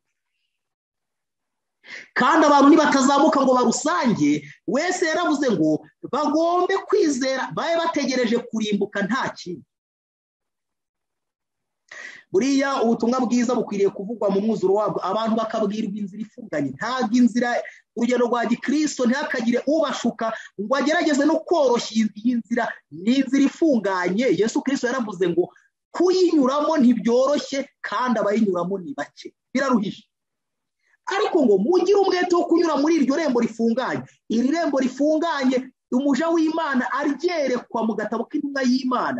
yabonye abantu barinyuramo, aho bafashe imitwaro yabo bose bayishyira hasi, amafarashi bayashyira hasi, imyambaro bakuramo, inkweto bakuramo, amasogisi bakuramo, kugeza ubwo byasigaye bari kugenza ikirenge kimwe baragitambika, bagera aho babona ku mukope ngo hari amaraso asize kuri wo, bigaragaza ko n'amaraso yamenetse. kugeza igihe hazuye umugozi aba ariwo bafata wonyine, maze uwo mugozi aba ariwo bicundaho. uwo mugozi bawutarukiraho ubajugunya hakurya, barambuka. igihe bari bari kuri uwo mugozi ngo bavugaga amagambo avuga ngo dukomejwe n'iyo hejuru gusa.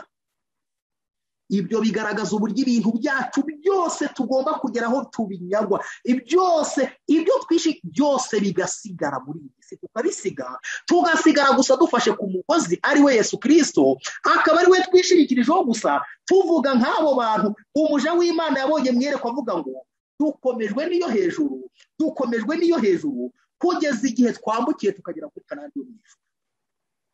ibyo bintu abantu bakwiriye gutangira kubyiyumvisha no kubyumvisha intekerezo zabo. kandi isi iri kuducira amarenga y'uko icyo gihe kigiye kubaho. ndagira mbabwire y'uko nk'abantu byose mu by'ukuri bishingikirizaho bazabona y'uko ari ubusa, babone ko gusa ikintu gikomeye gishobora kubakiza ari Yesu Kristo gusa. niyo mpamvu nshuti bavandimwe, ndagira mbabwire y'uko iri torero ry'Imana ndende kubabwira itorero ryo muri icyo gihe, kandi nkababwira n'itorero ryo muri iyi minsi. rero hari ikintu kimwe wenda ngira ngo mbabwire gikomeye cyane muri kino cyigisho, wenda mbere yuko tugenda tujya ku musozo. ubundi twabonye ibimenyetso, mu by'ukuri twabonye integuza za mu gitondo zabayeho mu gihe cy'itorero ry'Isarudi, ariko kandi ndagira mbabwire ko izi nteguza mu buryo bw'umwuka natwe dufite uburyo zigomba kubaho mu gihe cyacu. mu gihe cy'itorero ry'Ilaodikiya n'ubundi izi nteguza natwe zigomba kuba ziriho mu buryo bw'umwuka. rero nk'uko twabonye mu by'ukuri mu gihe cy'itorero ry'Isarudi bari abantu b'Imana bari bari muri Amerika, twabonye yuko ibimenyetso byagaragaye, ariko tubona yuko batigeze banabimenya ngo iby'isi byari byarabatwaye. nk'uko n'ubundi natwe muri iyi minsi hari integuza za mu gitondo ziri kubaho, ababwirizabutumwa bari guhaguruka bakavuga ibimenyetso byenda kuba kugaruka kwa Yesu Kristo. ababwirizabutumwa bari kugaragaza ibyo bimenyetso byose, kandi ibyo bimenyetso ni integuza. ariko natwe muri iyi minsi turemerewe no kugwa ivutu no gusinda. ntabwo ibyo bintu turi kubimenya, kandi ntabwo turi kwiga ubuhanuzi bugaragaza ibyo kugaruka kwa Yesu Kristo, ahubwo turi gufata ibintu tukabyegeza inyuma. n'abatangira kuvuga ubwo buhanuzi, abayobozi b'itorero bahumye bakavuga bati abo bantu nabaka, nimwirinde abo bantu batabayobya, bakanga kwiga izo nyigisho, kandi mu by'ukuri zirimo zigaragaza ko Yesu Kristo agiye kuza. nk'uko rero izi nteguza za mu gitondo abantu b'itorero ry'Isarudi batabimenye, ibyo bintu bikabatungura, niko natwe muri iyi minsi izi nteguza ziriho, kandi mu buryo bw'umwuka ibimenyetso byose byagaragaye, natwe bifite icyo bishushanya. reka mbabwire nshuti bavandimwe, izuba natwe nk'uko izuba ryijimye mu gihe cy'itorero ry'Isarudi, natwe izuba mu gihe cyacu rigomba kwijima. mbese nshuti bavandimwe, mwaba murimo mubona uburyo izuba ryijima? ubundi izuba rishushanya Yesu Kristo, kubera yuko iyo dusomye muri Maraki igice cya 4 tubona amagambo Maraki avuga agaragaza yuko zuba ryo gukiranuka azaturasira afite gukiza mu mababa ye.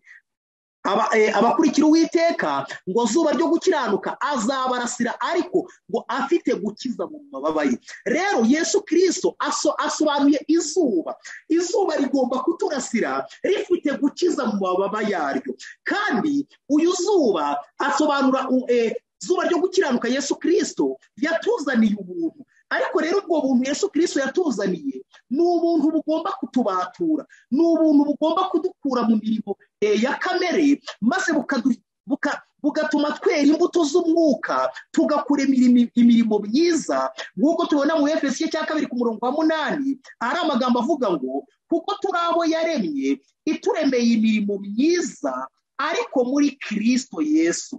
Ndetse niyo turebye muri Tito cyaho cya 2 umurongo wa 11 hari andi magambo ngira ngo mbabwire agaragaza mu by'ukuri ubu buntu bwa zuba ryo gukiranuka icyo bugomba kutugezaho.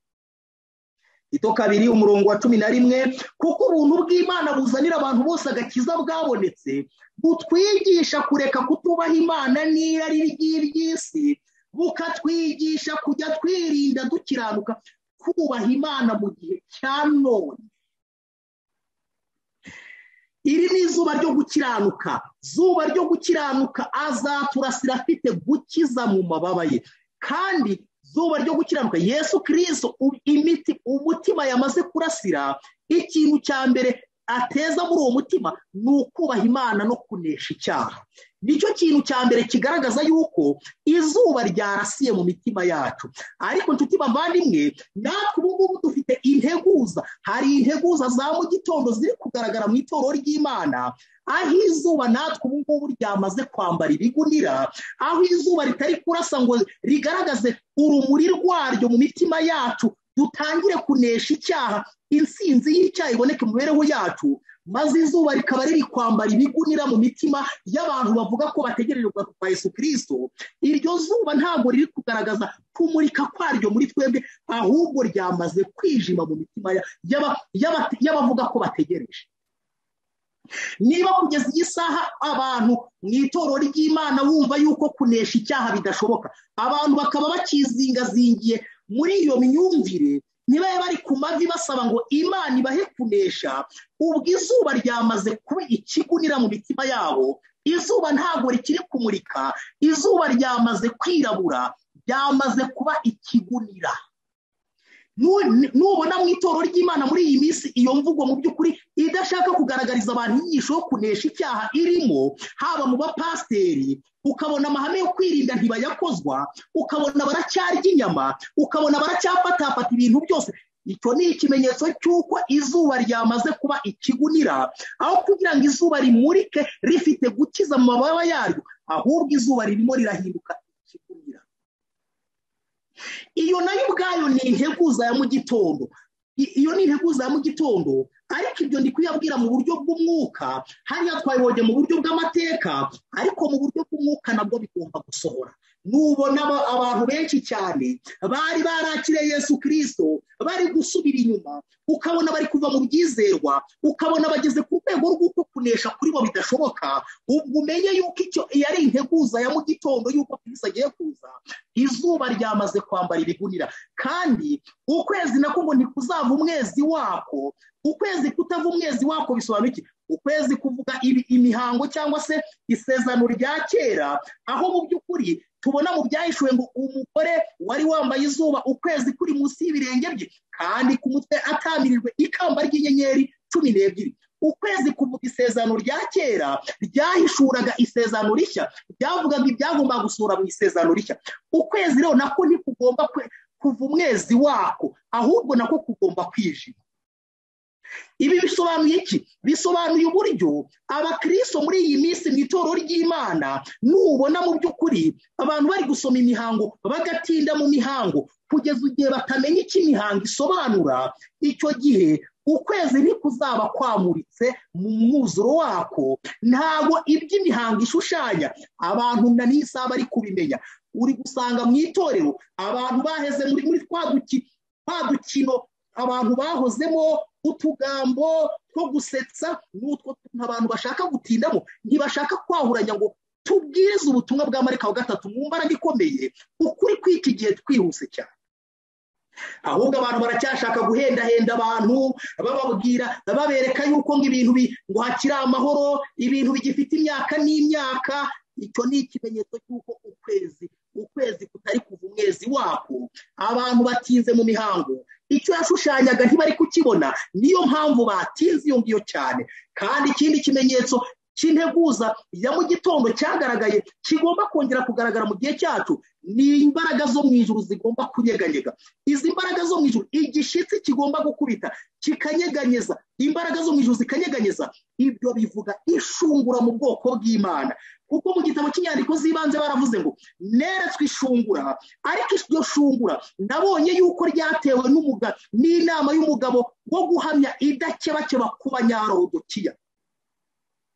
Ishungura rigomba kubaho mu bwoko bw'Imana, ikinyeganyega cyose kikanyeganyega. Kandi ubu ngubu imbaraga zo mu ijuru ziri kunyeganyega mu mitima ya benshi.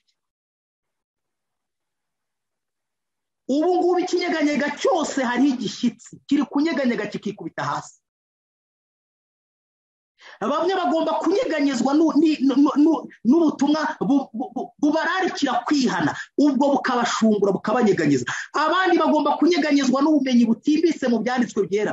Abantu bose batari kwiga ijambo ry'Imana bimbitse ngo bamenye ibyo twizera kandi babyimbikemo, babe bafite impamvu z'ibyiringiro byabo. Ndabinginze cyane iki kintu mu cyumve, abo bose bagiye kunyeganyezwa.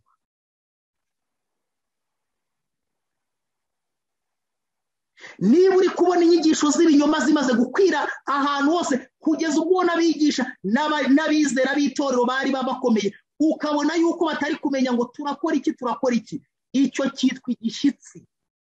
Imbaraga zo mu ijuru zigomba kunyeganyega. Iryo ni ishungura mu bwoko bw'Imana. Iyo ni integuza ya mu gitondo mu buryo bw'umwuka.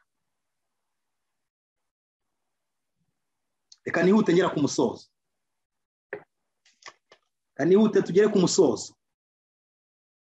Ndagira mbabwire inshuti z'Imana, hari ikintu gikomeye cyane ngiye gusorezaho. Nababwiraga ibimenyetso byo kuza kwa Yesu Kristo mu buryo bw'amateka mu gihe cy'itorero ry'Isarudi, ntago babashije kubimenya. Ariko natwe ndagira mbabwire yuko tutabaruta, nk'uko byagendekeye abo mu gihe cy'Isarudi, natwe niko bigomba kwisubira. Amateka agomba kwisubira. Hari amagambo nshaka kubasomera. Baravuze ngo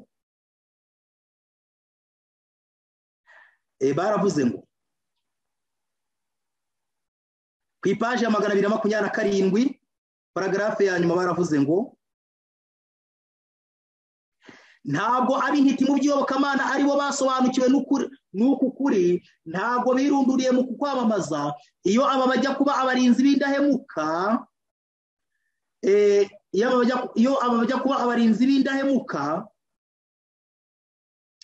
biga ibyanditswe bashimikiriye kandi basenga, bajyaga kumenya isaha y'ijoro, ubuhanuzi bwajyaga kubamenyesha ibigiye kubaho.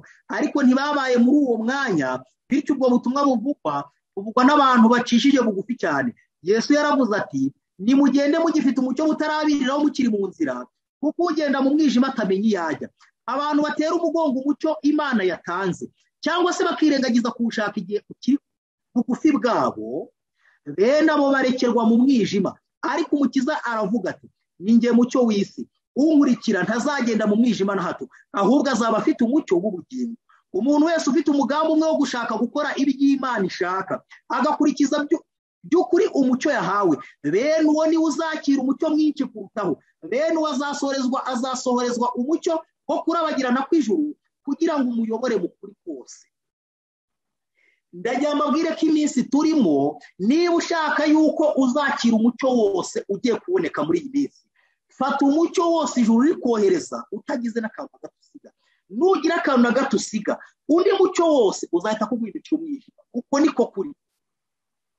Igihe cyo kuza kwa Yesu bwa mbere, abatambyi n'abanditsi bo mu murwa wera bari bararagijwe ibyanditswe bivuga iby'Imana yakoze, bagombaga kuba baramenye ibimenyetso by'igihe maze bakamamaza ubutumwa bwo kuza kwe kwa Mesiya wasezeranywe. Ubuhanuzi bwa Mika bwari bwaravuze neza aho azavukira, na Daniyeli yari yaravuze igihe azazira. Ndagira mbabwire yuko amateka buri gihe ahora yisubira, nk'uko byabaye mu gihe cy'itorero ry'Isarudi. Ibimenyetso ntibabibone, niko no muri ino minsi mu buryo bw'umwuka mbibabwiye, abafite amaso y'umwuka nibo bari kubireba.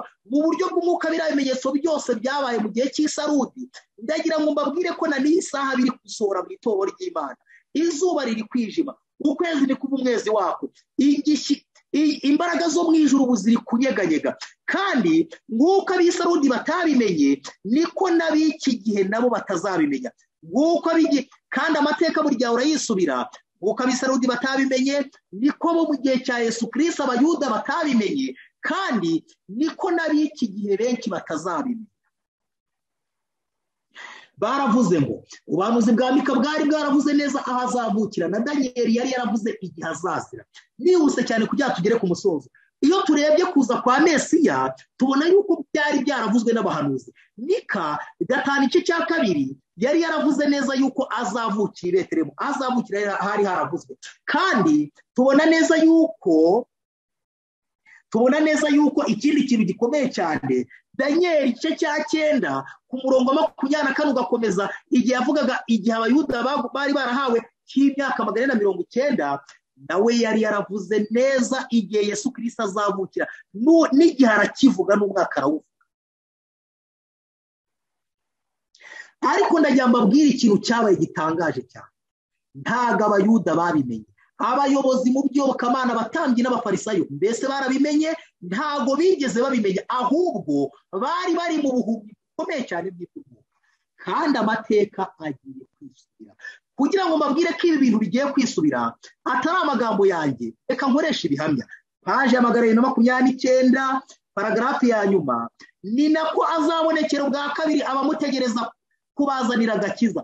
Nk'uko byagenze ku nkuru yo kuvuka k'Umukiza, ntabwo ubutumwa bwo kugaruka kwe bwahawe abayobozi ba rubanda mu by'iyobokamana. Bari barananiwe gukomeza kubungabunga isano bafitanye n'Imana, kandi bari baranze umucyo uva mu ijuru. Bityo rero ntibabarirwaga mu bo intumwa Pawulo avuga ati, ariko mwebwe bene data ni muri mu mwijima ngo uwo munsi ubatungure nk'umujura, kuko mwese muri abana b'umucyo n'abana b'amanywa, ntituri ab'ijoro cyangwa ab'umwijima. Ndagira ngo mbabwire yuko igihe cyo kuza kwa Mesiya kwa mbere, Abayuda bari bari mu buhumyi, kugeza ubwo iyo dusomye ku ipaje ya 273 mu gitabo cy'intambara ikomeye, baranditse ngo Abayuda bageze aho batanga ubuvumo, baravuga ngo harakavunagurika amagufa y'intoki n'ibiganza ku muntu wese uzagerageza kubara ubuhanuzi boneka muri Daniyeli 24.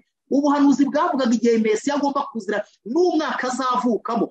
Abayuda babyanditse mu gitabo cyabo cy'amategeko cyitwaga Talimudi, bashyiraho uwo muvumo, maze Abisiraheli bose baragenda bahera mu buhumyi, babuzwa kwiga ubuhanuzi bwagaragazaga kuza kwa Mesiya, kugeza igihe Mesiya yaziye abantu ntibabimenya, kugeza ubwo bamubamiye. Neza ibyo bintu mbibona mu ipica y'ibintu mbona muri iyi minsi, aho ubona abapasiteri bamwe bahangara mu kanwa kabo hagasohokamo amagambo ashishikariza abizera gukura amaso ku bantu barimo bigisha ubuhanuzi kuko Yesu Kristo agiye kugaruka.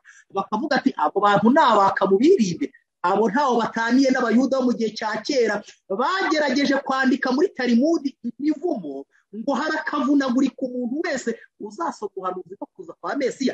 Kandi ijambo ry'Imana itugaragarije yuko n'ubundi no kuza kwa kabiri kwa Yesu Kristo ntabwo ubutumwa bwo kuza kwe buzahabwa abayobozi mu by'iyobokamana ba rubanda, ahubwo buzahabwa abantu ngo batize amashuri menshi ariko ngo bafite kwizera kandi bahora basenga, abantu ngo bazumva bahatwana, abantu bazarobanurwa binyuze mu gucurwa Mwuka Muziranenge aho kuba babitujwe mu mashuri.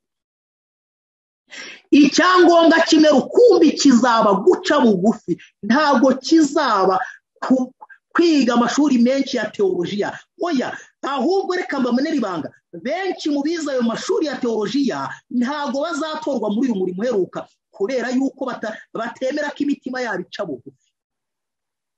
ntabwo Imana izabatoranya nk'uko itatoranyije abafarisayo abatambyi ahubwo ikitora muri rubanda mu barobyi ndetse no mu bakoresha b'ikoro niko n'ubundi igiye gutoranya mu bantu baciriritse muri rubanda mu bantu bagomba kuvuga ubutumwa buheruka ijwi rirenga riheruka kubera yuko abantu ntibashaka guca bugufi ahubwo barimo bararata za teolojiya zidafite mwuka w'Imana.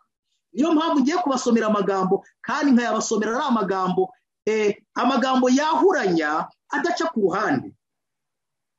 Baravuze ngo mu ngoro z'abami mu biterane by'abantu ariko gato yareka mbabwira ikintu kintera agahinda ngo ni uburyo umumarayika yaje ngo akazenguruka mu kirere cy'i Yerusalemu ngo arebe niba hari umutambyi cyangwa umufarisayo waba witeguye kuza kwa Mesiya akabura n'umuntu n'umwe ariko ngo yitegereje mu misozi y'i Betelehemu ngo aho niho yabonye abashumba ngo bacukumburaga mu bizingo abo bashumba maze ngo igihe bacukumburaga umumarayika ngo arabiyereka. Abo bashumba bashushanya iki? Abo bashumba bari bibereye mu misozi bahagarariye ababwirizabutumwa bo muri iyi minsi bigenga independent ministries, abantu batishingikiriza ku nyigisho batishingikiriza ku myumvire y'abayobozi mu by'iyobokamana muri iki gihe bize ngo teolojiya zihanitse cyane, ahubwo abantu bishingikiriza ku ijambo ry'Imana kubwo igihe batanga bamara nayo bari gucukumbura. Abo ngabo niba ijuru rigiye kwigaragariza kandi babwiriza ubutumwa buheruka mu mbaraga ikomeye. Ariko kandi hari n'indi tsinda ijuru ryigaragarije ngo ni abanyabwenge bari baturutse iburasirazuba, abo nabo ngo abamarayika ngo barabayoboye kugeza igihe bagereye ku Mukiza. Abo bashushanya abantu bagiye gusohoka muri Babuloni muri no saa 11, abo nabo bagasobanukirwa n'amakuru ya Yesu Kristo ugiye kuza kandi nabo bakabwiriza mu ijwi rirenga. Hari itsinda ry'abashumba bibereye mu misozi, abo ni abantu batize amashuri kuko hari iryo tsinda ry'abashumba, ariko hari n'abafarisayo n'abatambyi ngo bize za teolojiya abatigeze barabukwa na gatoya, ariko abo bantu biberaga mu misozi Imana ikabihishurira. Ibyo bigaragaza abantu ari ku mavi basenga basaba imbaraga y'Umwuka Wera, Imana izabakoresha. Kandi abanyabwenge bahagarariye abantu bagiye kuva muri Babuloni bagasimbura abantu bari gushyushya intebe. Aba bantu bose izuba ryamaze kwijima mu mitima yabo badahamya bashikamye ko icyaha kigomba kunesheka. Abo bose bagomba gukurwa ku myanya yabo bagasimburwa n'abanyabwenge baturutse iburasirazuba. Kandi igihe mu by'ukuri nk'uko nabibabwiraga marayika ngo yazengutse mu kirere abura umuntu n'umwe, ariko aza kubona ayo matsinda. Rero ayo matsinda niyo yakoresheje, kandi ijambo ry'Imana ikintu gitangaje cyane ritubwiye neza yuko ibi bintu niko bigomba kongera kugenda mu kuza kwa kabiri kwa Yesu Kristo. Wenda ushobora kuvuga ati ibyo bintu uri kuvuga ntago mu by'ukuri ari ukuri, ariko kugira ngo mbisongerere wumve yuko ubutumwa buheruka bw'imbabazi butagomba guhabwa abantu butagomba guhabwa abayobozi bakuru mu by'idini cyangwa se inzego nkuru z'idini, ahubwo bugomba kuvugwa n'abantu bemera guca bugufi. Paji ya 30 igitabo cy'imigani ya Kristo muzingo wa mbere baravuze ngo abayobozi bakomeye muri iki gihe bashimira cyane ababibye imbuto z'ukuri mu myaka magana ashize. Nyamara se muri iki gihe ntihariho benshi badindiza uko kuri bakanga ko gukura ngo gusagambe nk'uko byari biri mu bihe bya kera. Ubutumwa nk'uko byari biri mu bihe bya kera, ibi ni ibihe by'abayuda bari kuvuga. Ubutumwa bw'ukuri bukwiranye n'igihe tugezemo ntibuboneka mu nzego nkuru z'idini, ahubwo bwamamazwa n'abagabo n'abagore baciye bugufi batize cyane ariko bakaba bizera ijambo ry'Imana. Iyo mpamvu nshuti muvandimwe, wowe ushaka gukiza ubugingo bwawe ntujye gushakira ubutumwa bw'iki gihe mu nzego nkuru z'idini. Niba uri kubushakira mu nzego nkuru z'idini, ndagira ngo ugire inama, ubwo uri kurwanya umwuka w'ubuhanuzi, kandi icyo uzakurayo ushobora kuzakurayo inzoga ya vino y'i Babuloni, kuko vino ya Babuloni irimo irinjira mu nzego nkuru z'idini aho kugira ngo hingire umucyo. Niyo mpamvu ukwiriye kuba maso cyane. Ibi bihamya hari impamvu Imana yabyanditse, ntabwo yabyandikanye amarangamutima nk'ay'abantu bafitiye abantu, ahubwo yabyanditse mu kuri kwayo. Ntabwo ubutumwa bw'iki gihe buri mu nzego nkuru z'idini buvugwa n'abagabo n'abagore baciye bugufi batize amashuri menshi ariko biringira cyangwa se bishyira mu buyobozi bwa mwuka w'Imana. Kandi mu gitabo cy'ibyaduka byo mu isi y'imperuka harimo amagambo akomeye cyane bavuze ko ubutumwa buheruka mu by'ukuri ngo Imana izakora umurimo nk'uko yawukoze mu itangira ry'ubutumwa bwiza, ngo izarobanura muri rubanda rusanzwe nk'uko n'ubundi yabikoze itoranya mu barobyi ndetse n'abakoresha b'ikoro abagombaga gutangiza uyu murimo mu gihe cy'itoro ry'intumwa. Rero muvandimwe wanjye ndakwingize cyane ngo ube maso, kandi ubwo tubona integuza mu by'ukuri z'igitondo cyo kuza kwa Yesu Kristo, integuza za mu gitondo mu gihe cyacu, ndakwinginze ngo twe kumera mu by'ukuri nk'ab'itoro ry'Isarudi, twe kumera nk'abo mu gihe cy'Abayuda, ahubwo turusheho kwita kuri izo nteguza, turusheho kwita ku bimenyetso, zaba integuza mu buryo bw'umwuka nk'uko nababwiye, zaba integuza mu buryo bw'ibigaragara. Imana idufashe cyane twite kuri ibyo bintu. Ndagira ngo dusoreze ku magambo ari mu bifuzuye byose ku ipaje ya 336 mu cyisho cya 5 kivuga ngo kwegurirwa Imana. Hari igihe abantu bavuga bati ibyo bintu by'ubuhanuzi n'iby'iterabwoba, ariko niwumva umuntu arimo arwanya ubutumwa bw'ubuhanuzi bugaragara cyangwa se butegurira abantu kuza kwa Kristo, uwo muntu uzamenye yuko afite umwuka wa Satani, ni Satani uzaba wamuteye, ntuzanamutega amatwi. Ku ipaje ya 36 igitabo cy'ibisubizo byose paragarafu yaho ya 4 hari amagambo avuga ngo aba basengaga bicishije bugufi ntibaruhiye ubusa biga iby'ubuhanuzi, nyamara bari mu myanya y'ubutegetsi n'abatambyi muri Isiraheli, nubwo nabo bari barumvise amagambo y'agaciro y'ubuhanuzi, ntibagendaga mu nzira z'Uwiteka, kandi amaso yabo ntiyahumukiye kubona umucyo w'ubugingo. Ndasaba Imana cyane ngo muri iyi minsi Imana iduha imitima itari mu icyaha, Imana iduha imitima yanze icyaha cyane, Imana iduha imitima yishimiye kwakira umucyo wose nubwo waba ari wa wundi woroheje. Nimureke twimbike cyane tugera aho dutanguranirwa kugera, nimureke twe kugenda turagiriza, nimureke twe kuvuga ngo buzacyana yandi ndahari wenda hari umucyo tuzoroshya ngo Imana ngizatorera. Ndagira mbabwire yuko dukeneye kwakira umucyo wose Imana yahishuye, nibitaba ibyo nimwitegura ko tuzarimbuka. Ndabinginga cyane ibintu mubyumvire ku murongo wabyo. Twasomye yuko niba twirengagiza umucyo umwe n'undi ntabwo uzaturasira, kandi hari amagambo Yesu Kristo yavuze muri Matayo 5 avuga abahiriwe abaribo, aravuga ati hahirwa abafite imitima iboneye kuko aribo bazabona Imana. Ayo magambo yavuga mu gitabo cy'ibisubizo byose baravuze ngo abafite imitima iboneye ni imitima itari mu icyaha, ni imitima idakunze Imana, nibo bazabona Imana, nibo bazayihishurirwa mu byanditswe byera bakayibonamo, bakabona icyo ishaka n'imigambi yayo. Imana nge nawe iduha umwiteguro ukwiriye, kandi iduhe kwita ku bimenyetso by'ibihe kugira ngo turusheho kubona neza uwo mwiteguro mu mwuzuro wawo Imana iri kudusaba kuba dufite. Nibyo nisabiye, kandi nibyo nsabiye n'umuntu wese uzagerageza kumva iki cyigisho mu izina rya Yesu, amen. Kadusenga Imana. Turagushimye Imana yacu, izina ryawe rihabwe icyubahiro. Tugushimiye ukuntu wabanye natwe, tugushimiye ukuntu waduhaye imbaraga, tugushimiye ukuntu nubwo umwana Satani yifuzaga yuko wenda tugira n'ibibazo by'umubiri, ariko wakomeje kuturinda kandi ukabana natwe. Izina ryawe nirihabwe icyubahiro. Tugushimiye ukuntu wayoboye iki cyigisho kuva cyatangira kugeza kigeze ku musozo wacyo. Twizeye neza yuko ijambo ryawe ari wowe uzarikomeza mu mitima y'abazaryumva ndetse n'imitima y'abaryumvise muri kano kanya. Reka tukwinge kugira ngo umwana Satani usahura izibibwe mu mitima atsindwe mu izina ryawe. Ngaho rokomeza ubane natwe ubwo tugeze ku musozo. Uyu muntu wese ugendera umutima we mu buryo budasanzwe, udutere kukwitegura ukitwa none, uturinde kuzarira amarira y'impitagihe, uturinde kuzirukira imisozi n'ibibaya tuvuga ngo iduhishe amaso yicaye ku ntebe Imana Data, ahubwo ubwo Yesu agiye kugaruka tuzamusangane twese twishimye. Ukomeze ubane natwe twese, ufashe abafite imiryango, twese tuyobore mu nzira yawe. Mu izina rya Yesu tubisabye, amen.